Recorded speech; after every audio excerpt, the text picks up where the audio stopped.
सांगलीच्या गोकुळनगरजवळ पंक्चर व्यावसायिकाचा जागेच्या वादातून खून.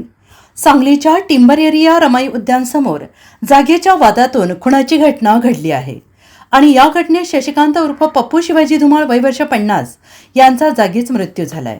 तर हल्लेखोर सचिन होळीकट्टी हाही या प्रतिहल्ल्यात जखमी झाला आहे आणि या घटनेत तेजस धुमाळ हा जखमी झाला आहे. दुपारी 2 वाजण्याच्या सुमारास ही खुनाची घटना घडली आहे.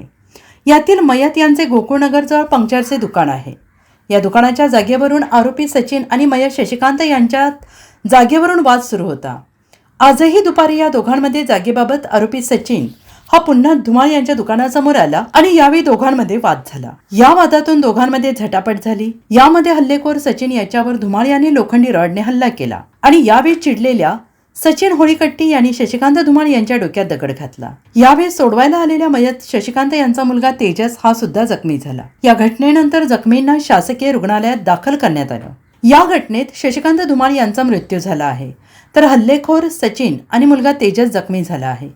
या घटनेची माहिती मिळताच पोलीस उपअधीक्षक अजय कोकाटे, पोलीस निरीक्षक सुधीर भालेराव यांनी भेट देऊन तपासाबाबत सूचना केल्या. Bureau report SBN Marathi Sangli.